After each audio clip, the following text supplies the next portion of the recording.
Alright guys, it's the Crazy Biker here again, back with a review on an Indian Scout 6 today. But before I start with the review, please go to Instagram and give my mate Lego_Gram7 a follow. Nothing to do with bikes, but if you like Lego, it's worth a follow. Now back to the Indian Scout. Right, this is a 2017 Indian Scout. It's beautiful the way it looks. As you can see, there's multiple modifications to this bike, like where the old air intake to cool the engine, that doesn't do anything because this bike is liquid cool. It's just for more the design. So the guy who owns this bike has replaced it with a skull on the side that lights up. It's quite nice.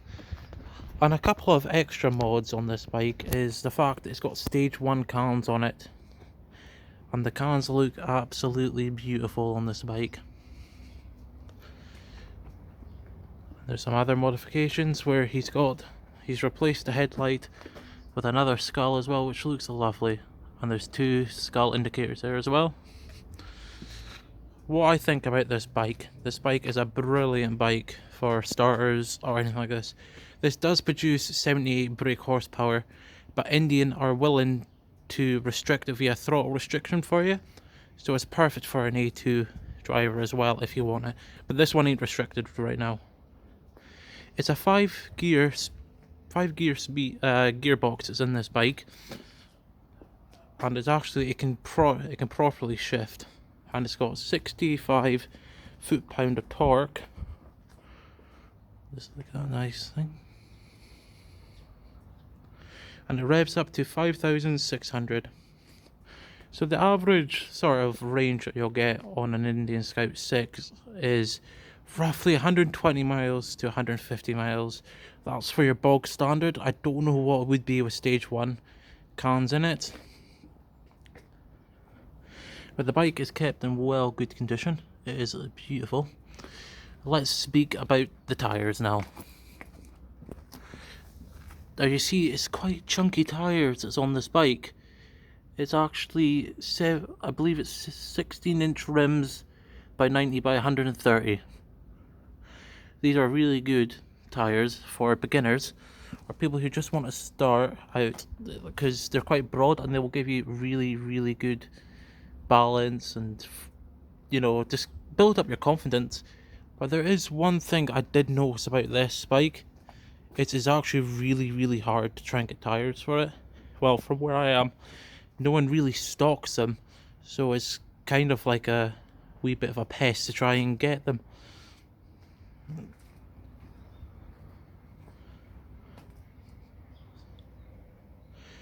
It's a good bike all over. It's nice to cruise on, and another benefit about the bike is it's actually got quite a low centre of gravity as well, so it kind of is good for people who are quite short and all that.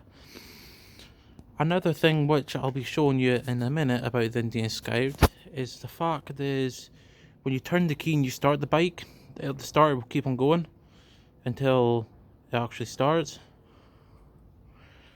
which is quite nice on the bike. But I've never known any other bike to do that myself. As you see, we've got a lovely backrest which was custom made with lights in it, and this is actually another benefit which actually I like more on the Indians than actually Harleys, and I know it's probably going to cause a lot of uproar, is everything you see here that is marked Indian.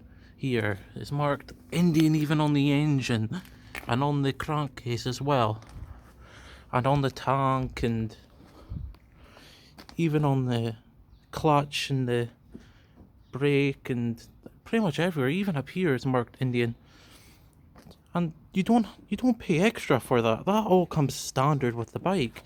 It's not like Harley where you have to pay for pretty much everything. You have to pay for the name for Harley and all that. But this will be a cold start up on an Indian Scout, so all you do is turn the key. That is the fuel pump you heard priming there. And all you do to start an Indian is obviously make sure it's in neutral, It'll say ABS until you drive off, and just hit this button.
As you see there on the dash, the Indian Scout actually has a digital rev counter and a speedometer. Just to literally go through all the instruments here, you hit this button right here, where normally there's a passing signal there. There you go, and that's the temperature. That's the miles the bike's done. That's roughly what miles per gallon is. And that's the rev counter back again. But as I said, this is a lovely bike, especially good for starters. Really comfortable. A lot of padding in the rear seat and the driver's seat. It's all nice crisp leather, black leather there is. And this bike does come in other colours. It comes in red, brown, and I'm pretty sure there's a green as well for this bike. As you see, there's a lovely skull there which was wired in. And as you see, it's a lovely turning lights up there as well. Let's see if they flash. They don't flash. See, it's a beautiful bike.